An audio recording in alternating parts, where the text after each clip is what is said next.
I'd like to call to order the July 25th meeting of the Code Enforcement and Nuisance Board. Our first order of business is to install the oath, administer the oath to our new Code Enforcement Board member, Jose Gonzalez, and that will be done by City Manager Jeff Meisel.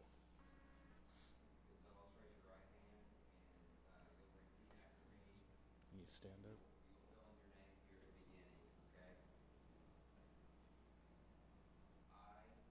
I, Jose Gonzalez, Do solemnly swear that I will support the Constitution of the United States that I will support the Constitution and the Constitution of this Commonwealth, and be faithful and true to the Commonwealth of Kentucky, of Kentucky, so long as I continue a citizen thereof, and that I will faithfully execute to the best of my ability best of my ability, the office of Code Enforcement and Nuisance Board Member the office of Code Enforcement and Nuisance Board member according to law, according to law, and I do further solemnly swear that since the adoption of the present Constitution, that since the adoption of the present Constitution, I, being a citizen of this state, I, being a citizen of the state, have not fought a duel with deadly weapons have not fought deadly weapons within this state nor out of it, within this state nor out of it, nor have I sent or accepted a challenge nor have I sent nor accepted a challenge to fight a duel with deadly weapons, to fight a duel with deadly weapons, nor have I acted as second nor have I acted as second in carrying a challenge, in carrying a challenge, nor aided or assisted any person, nor aided or assisted any person, thus offending, so help me God. so help me God. Congratulations. Thank you.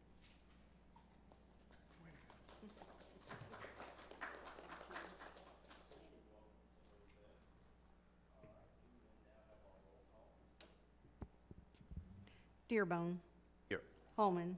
Here. Gonzalez. Here. Harmon. Yes. LaPointe. Here.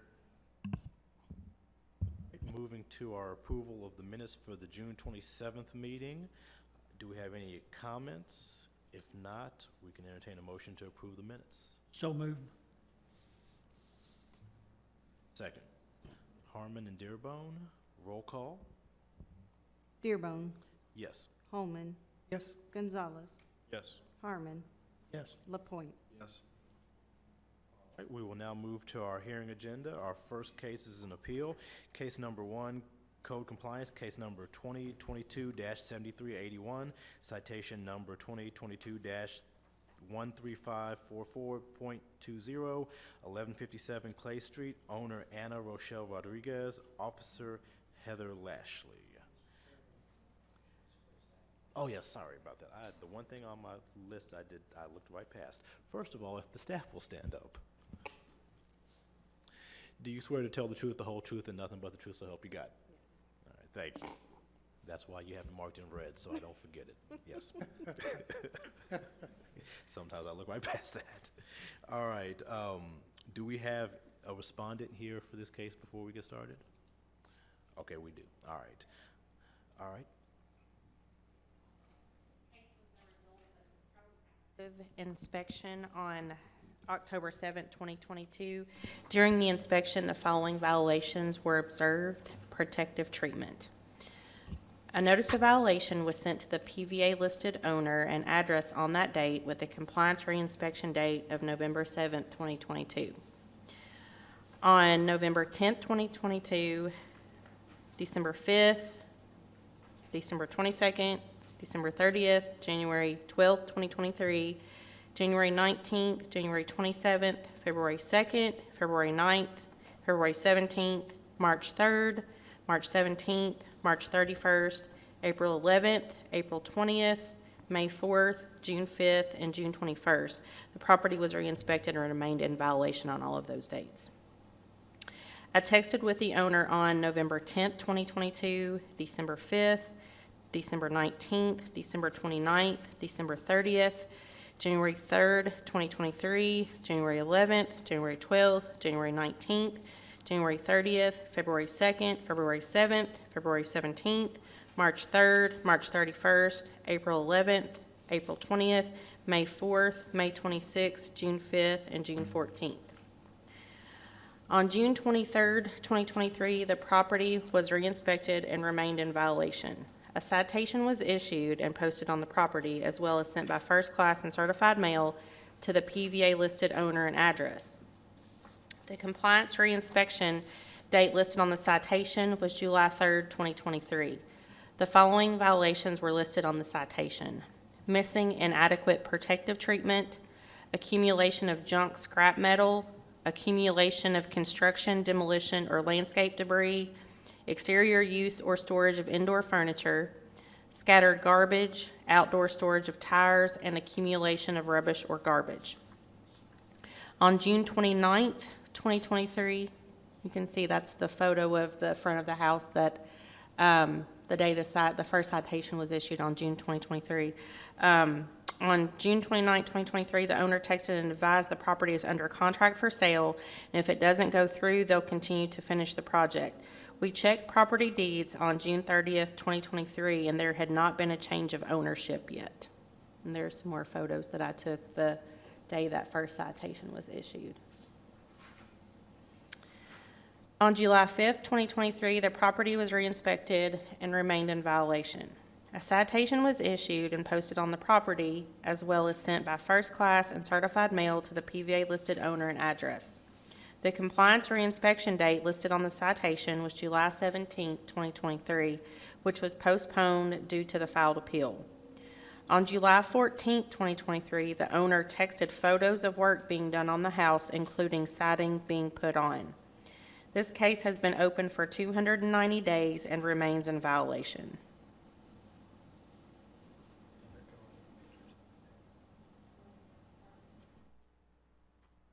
So, as I mentioned, work has been done on the house. Those are photos that I took today. There are still areas, however, of missing protective treatment. You can see there at the top, there's exposed wood. There's parts of the house that still have the plastic siding on it. There's shingles and bricks and other construction material kind of laying on the front porch, several things going on the back too. That's some construction material kind of laying scattered out on the yard, more rubbish and construction material laying on the back of the house, tires out on the property, more wood and construction material. There's some, I think the next picture okay, that's just kind of a big picture of the back. There's a mattress, windows, more rubbish and construction material laying around.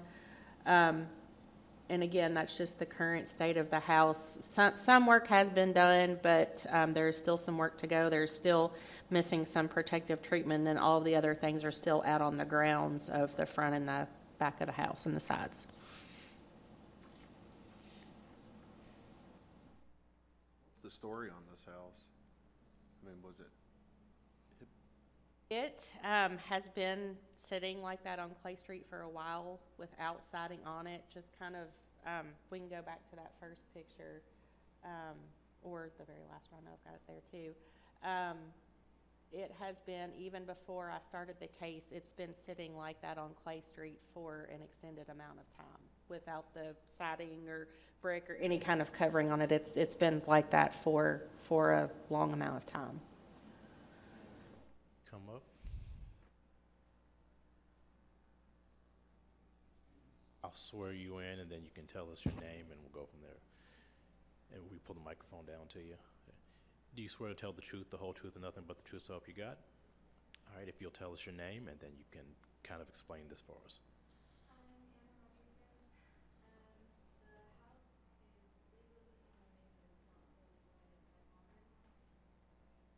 Hold on one second.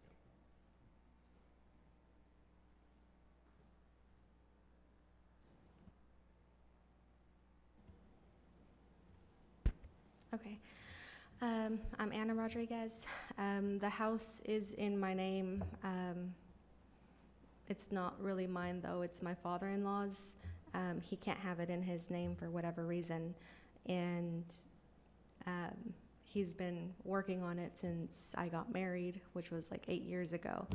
And his goal was to renovate it so he can move into it or rent it out or whatever. It's kind of fallen backwards because he works a lot with my husband, and they travel a lot for work for months at a time. He was in New Orleans, or he was in Texas, or he was up in Indianapolis working for a while. So a lot of when it started in December, November area, they weren't even here, and funds were running low because they have to take care of like paying their employees, running the crews, because they work in construction. And so my father-in-law has this hope of trying to finish it himself, unrealistically, with the reality that he just doesn't have time to finish it himself. And we've kind of been pushing on him, like, you need to finish it, because the one that takes the brunt of it all is me, because it's in my name. So we've kind of told him either like finish it and sell it, or finish it and move into it, do what you got to do, but it needs to be cleaned up. And so he's finally agreed that he's just gonna finish it enough so we can sell it, because it's a nuisance to y'all and it's a nuisance to me. So now she said that there's been some progress made. Yeah. How much longer till it is completely finished and would be in compliance? In compliant, like I think the exterior, they don't have that much left to finish. It's just a matter of finding a good day, because they're working out like in Somerset and like outskirts area. So when they have a rainy day and they're unavailable to work on their contracts, and it's a good day in Bowling Green, it's kind of like calculating and checking that it's going to be a good day for them to work on it here. And there's work is starting to slow down in the area too, and so a lot of the crews are moving out of Bowling Green to work somewhere else, and so they're low on, I guess, a crews, and they're working more hands-on themselves, and that takes away from time to being able to finish this. But believe me, my husband and I talk to him every single day, like, what's the plan? Are we going to do this today? Can we do that today? Whatever the situation is. And I've relayed that the fact that it's not finished, it's attracting homeless, and they bring a lot of trash too. And I've added the house on the extra patrol list with the officers to be able to remove anybody that's on the property at any time of the day, unless it's obviously being like worked on. But if it's not being worked on, nobody should be there. And so with the homeless being attracted to it, sometimes they bring trash. And I know some of the trash is from the construction, like the debris that he needs to pick up and clean up to get out. And there's been some other trash too, like the mattress is random, that's from the homeless. Yeah.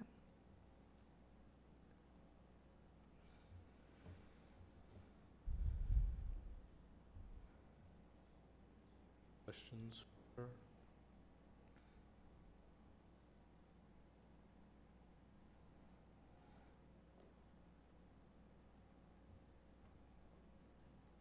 So basically, in kind of from what you said earlier, since the house is, even though it's his house, it's in your name, so whatever happens basically falls on you.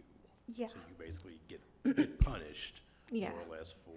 Yeah, it's frustrating because this is like on my record, and it's just, I don't like that being portrayed as me, because I'm not like that. How much more work do you need to do to be able to sell it?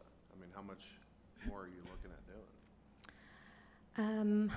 I can't, I honestly don't know. Like, as long as he can finish the exterior of it where it's not visibly attracting anybody, they'd be able to work more on it inside to be able to finish it, or to have a seller or a buyer come through. A buyer to come through and see if they'd be willing to take it, because in the conditions that it was, they're not interested. And so we're hoping the faster we can get it done, within a month or two, just get it off of my hands, honestly. That was the question I was going to ask. If a month month's time from now, do you foresee this being completely done and in compliance? Like if we said, come back in 1 month, would you think everything would be ready? I would hope so. I would hope so. I talk to my father-in-law like every day in regards to it. Like, are you gonna have time tomorrow? What's the plan? Are you gonna be in town? Are you going out? What's going on? And I've kind of started to annoy him. And so that's kind of like started going, cause yeah, I'd like it done as soon as possible. Maybe you mentioned it, but I may have missed it, but the only thing we're seeing is the outside. Mhm. What needs to be done inside is plumbing, electrical, all that finished and ready? I don't know. I haven't gone inside. I don't go to the property. It's not part of my daily life, so I'm not sure what they've finished in there. I know that they had to tear it. They didn't actually have to tear it down. My father-in-law had this vision of how he wanted to get it done, and he had stripped it to the studs, and I think he got plumbing in there, and he had electrical work done already. And I think it's a matter of drywalling it up and put the floor down. That's it. So Heather, were you texting back and forth, were you texting with her? So was the conversation, things were moving? Was it kind of just like, we haven't got anything done yet, or? It's been a little slow going. You know, I can say about Ana, she did respond, even if it wasn't with, you know, what I needed to hear or whatever. She was always responsive. It's just been slow going, and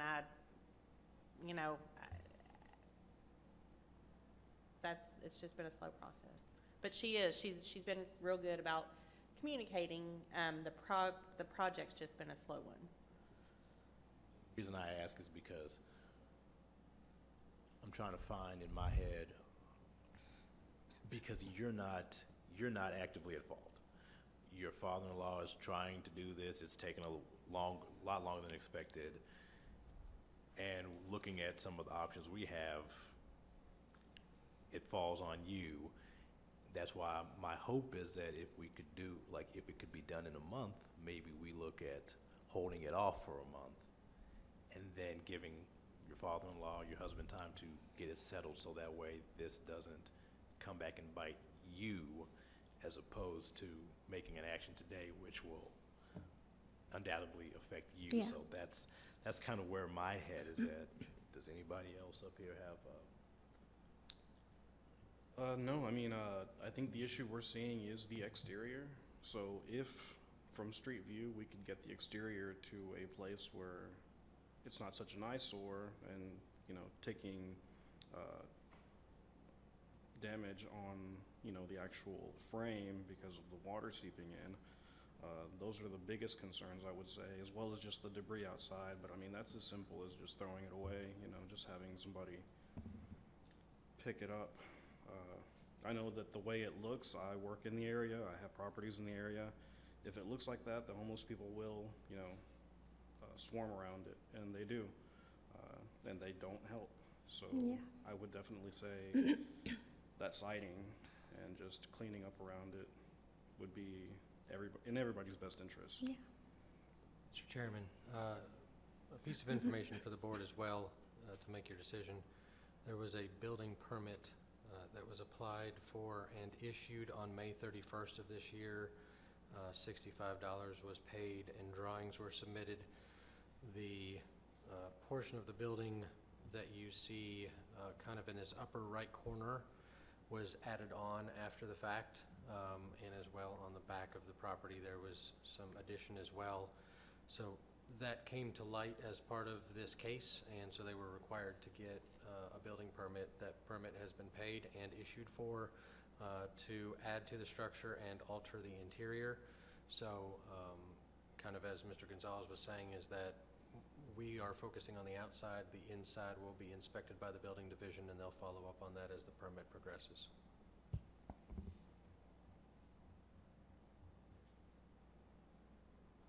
So I'll make a motion that we give them 30 days from the time of this meeting or till the next meeting to have this in compliance. And if not, then we will move accordingly, but to give them till the next meeting, to our August meeting, to get this in compliance.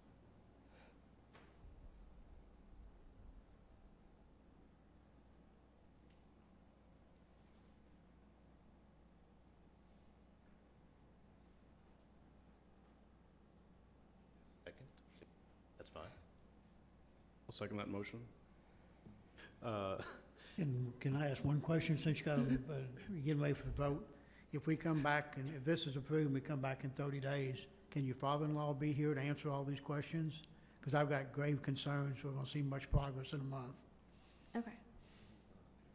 I can have him come. I'll need to interpret for him, but yeah. So, Dearbone, Dallas, roll call? Dearbone, Yes. Holman, No? Gonzalez, Yes. Harmon, No. LaPointe. No. So then, anybody else would like to make a motion? I'll make a motion to uphold the citation and the fine in the amount of $1,004.75. Second? Roll call? Dearbone, No. Holman, Yes. Gonzalez, No. Harmon, Yes. LaPointe. Yes. All right, so that means that the fine and citation are upheld. Still try to get that taken care of, but you will have to pay or someone will have to pay the $1,000 and the citation will go as stood, so, Okay. Thank you. thank you. Ms. Rodriguez. You can mail it in or come down to the treasurer's office to pay the fine, okay?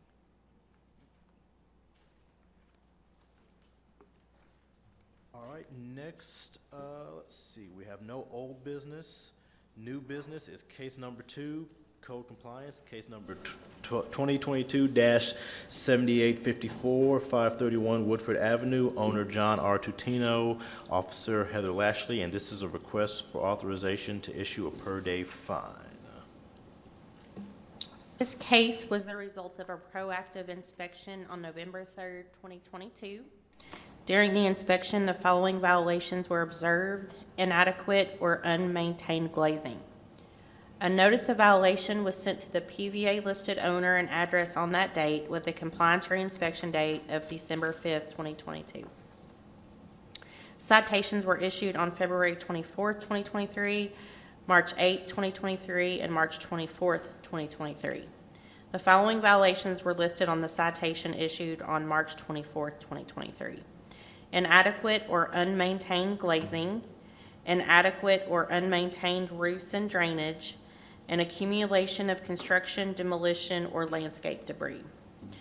At the April 2023 Code Enforcement and Nuisance Board hearing, a request was approved for per-day fines for this property, and a $100 per-day fine citation was issued. On 7/7/2023, the property was re-inspected and remains in violation. The case has been open for 259 days and the property remains in violation. Yes. So this is the first per-day fine citation that was posted that was approved at the April meeting. And you'll see that it has boarded up windows.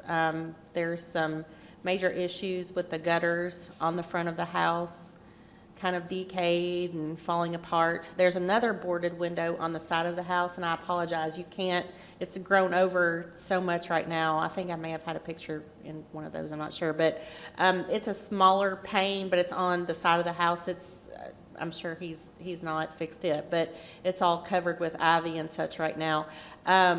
But those are still the big issues, the boarded windows. He's not fixed those.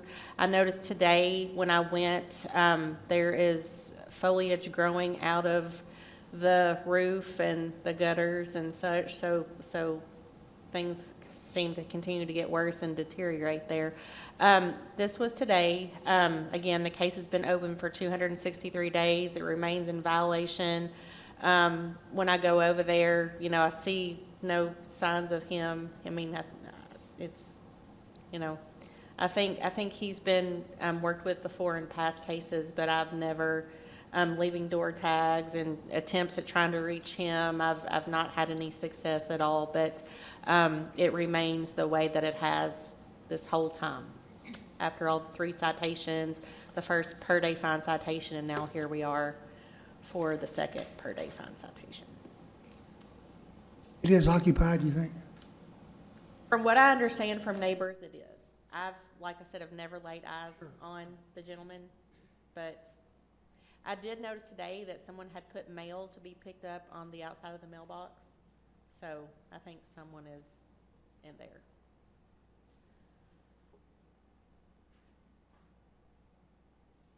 Chairman,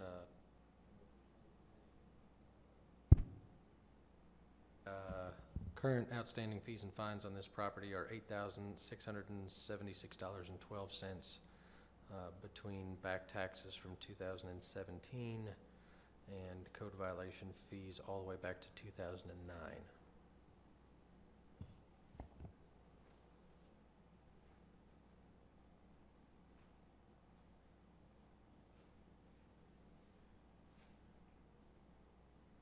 So I'll make a motion to authorize an issuance of a per day fine citation in the amount of $100 to run for a period of 60 days or until in compliance. Second. Dearbone, Holman, roll call. Dearbone, Yes. Holman, Yes? Gonzalez. Harmon, Yes. LaPointe. Yes. All right, next case, case number 3 is a code compliance case, case number 2022-7902, 305 Old Morgantown Road, owner J&R Investment LLC, Officer Sonia Duderick. And this is a request for authorization to issue a per day fine. A request for second per day fine authorization. The case is a result of officer initiated a proactive case 11/8 of 2022. During that inspection, there was a missing protective treatment, failure to maintain window skylight and door frames. NOV was sent with the inspection date of 12/8/2022. This property was cited 3 times on 3/20/2023, 3/31/2023, and on 4/12/2023. It was presented to the board at the April 2023 hearing for a request for first per day fine, and it was authorized. On 4/27/2023, a per day fine letter was sent and mailed to PVA listed owner.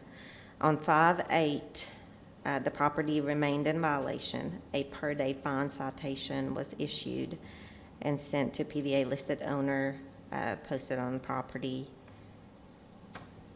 So this is the first per day fine. There's no improvements to the property, not even the fallen tree limbs, siding, the window seal. The dead tree is still there. There was no improvement at all. There's no communications from the property owner, the tenant. The case has been open for 259 days.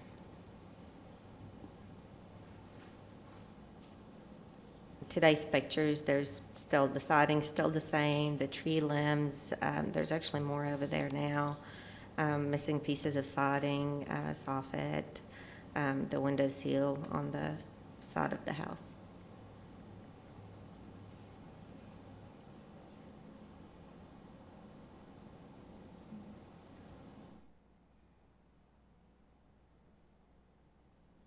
Make a motion to authorize issuance of a per day fine citation in the amount of $100 to run for a period of 60 days or until in compliance. And I'll second. Holman, Harmon, roll call. Dearbone, Yes. Holman, Yes? Gonzalez, Yes. Harmon, LaPointe. Right, moving to case number 4, Owner J&R Investment LLC, Officer Brad Charkarowski, and this is a request for authorization for repeat offender designation. So this is the same owner of the property that you just made a motion for per day fines on. It is J&R Investment LLC. The owners of J&R, the J is Jackie Wang, the R is Russell Hankins, a name you may find familiar. Just a quick brush up on repeat offender and for Mr. Gonzalez, who's new to the board. Code compliance staff brings certain property owners before the board, and at our recommendation and action by the Code Enforcement and Nuisance Board, a person shall be classified as a repeat offender if they meet the qualifications. There are 3 different ways that they can meet that qualification.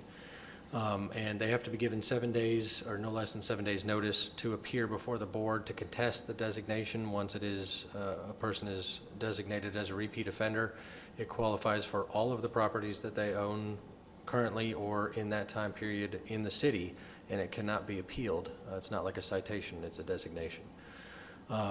So the 3 ways that they can be, well, I guess we'll look at it here in just 1 second, but you can designate a fine, so the amount is anywhere between $600 and $1,200, and the period to run is between 12 months and 24 months for that designation. The 3 qualifications that they can meet are A, they've been issued a 4th citation for any violations within a 2-year period at any of their properties. B, they've been issued a 3rd citation for any violation at any of their properties within a 12-month period. And or C, they've been issued a 2nd citation for any violation of this chapter and within a 2-year period, and they have outstanding or unpaid remedy fines or fees. So generally, we will only bring before the board property owners that meet at least 2 of those qualifications. This property owner meets all 3. So to go over with you categories A and B, again, at this property, 305 Old Morgantown Road, and not including the action that you have taken today.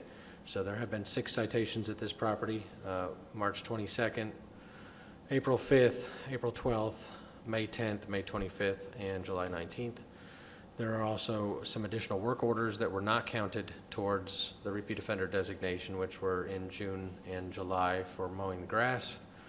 And category C, they qualify because they have outstanding fees and fines of $8,673.53. As such, we are requesting that they be designated as a repeat offender for all properties for a period of 24 months, and the citations will be $1,200 per citation regardless of the fine. I have one question real quick, Brad. Yes, When you all sent this notice out, is this a local Bowling Green LLC, or you call where this LLC is located? Doesn't make any difference, I just wondered. I'll tell you right now, because I've got my folder.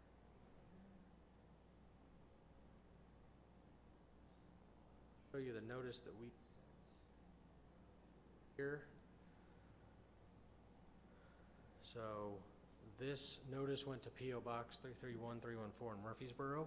There is a local address on Nutwood Street. The local address on Nutwood Street is owned by Aceland Holdings, which is already a designated repeat offender. And then they're kind of tracing back a little bit further. There is another address in Plano that comes back to Mr. Wang, but it's not affiliated with the J&R Investments. So we did not notify him at that location. Okay, I'll make the motion. I'll make a motion to designate this property owner's repeat offender and set future citation amounts in the amount of $1,200 for a period of 24 months. Second. Harmon, Dearbone, roll call. Dearbone, Yes. Holman, Yes. Gonzalez, Yes. Harmon, Yes. LaPointe. Yes.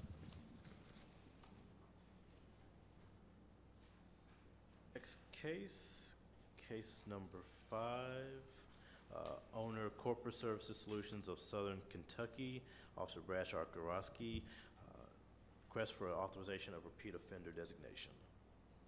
Spare you the first 2 slides since we just went through those. So this person does, this entity does qualify for all 3 categories. Categories A and B are because of properties at 836 Yuma Circle and 2607 Yuma Drive. They've received 4 citations at each of those properties within the last year, May 17th, June 1st, July 5th, and August 31st. And those, nope, that shouldn't be, that must be,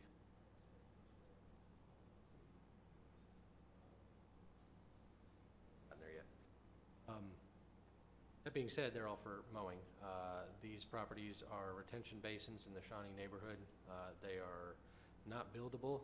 They are retention basins. They were on the city's mowing list for a very long period of time, were sold at Master Commissioner, and this entity bought the properties. I'm not sure what their plans were to develop or whatever.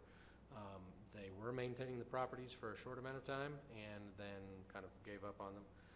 In addition, there were numerous work orders for the mowing, and then they currently owe $2,976.70 in outstanding fees and work order fines. I'm sorry, fines and work order fees. So they do meet all 3 categories. At this point, our request is to designate them as a repeat offender, $1,200 per citation for a period of 24 months, basically so that as we are mowing the properties, it gets to a point where we could again foreclose on the properties and either sell them to a property owner that would maintain them or potentially look at the city public works mowing them. I'm not really sure our options there, but we need to do something more than just the kind of the current arrangement. Brad, quick question. Would the city have any need for either one of these two to use them for drainage purposes themselves, or because you're going to be mowing these forever?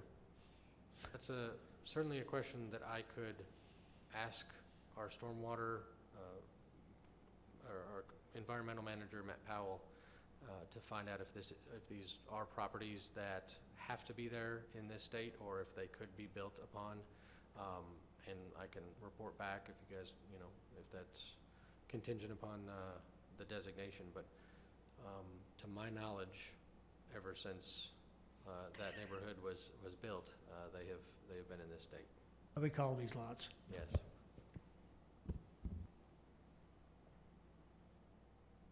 I will make a motion to designate this property owner as a repeat offender and set the future citation amount at $1,200 for a period of 24 months. Second? Dearbone, Lapointe, roll call? Dearbone, Yes. Holman, Yes. Gonzalez, Yes. Harmon, Lapointe. All right, moving down to comments and announcements, code compliance staff and personnel announcements. So I did want to make the board aware of a few personnel announcements. We unfortunately had to say goodbye to Josh Langlois, who had been with us for about 6 months. He accepted a position at WKU, and had a better schedule for his family and some other benefits. So he left us earlier in the month. Code official Jared Poteet, which has been with us for probably 4 or 5 years now, accepted a position as a building inspector with our neighborhood and community services department. So it is considered a promotion because it is a higher classification on the pay scale. So he's accepted that promotion and is moving across the hall to be a building inspector. And Animal Control Officer Mary Hudson, she has been with us, I'd say probably 5 or 6 years as well, but with the city for 14 years, previously with the police department. And she has decided to follow her dream of having a horse training business, and so which she has kind of been doing on the side, but has become very successful at doing, and so she's going to follow that dream and do that. So we have already advertised for the code compliance officer positions, and we'll be interviewing to fill those 2 positions. We will shortly be advertising for the animal control officer position to fill Mary's vacated spot, as well as the new spot that we had gotten in the FY24 budget for the 3rd animal control officer. So we'll be advertising for that hopefully this week to have another 2 animal control officers. So looking to hire 4 people, currently are short-staffed by 4 people. So we appreciate your patience as well with all of the complaints and other code situations that we're dealing with and animal situations on a daily basis. But I think in the long run, hopefully we'll get back to full staffing here just as quickly as possible, and we'll introduce those individuals to you as we hire them. And you guys still do a great job, you know, even being understaffed, so kudos to you all. Does anybody else have anything? If not, our next hearing is Tuesday, August 22nd, and I will entertain a motion, or I will make the motion to adjourn. Second? Dearbone, Holman, roll call? Dearbone, Yes. Holman, Yes. Gonzalez. Harmon, Yes. LaPointe. Yes. We are adjourned.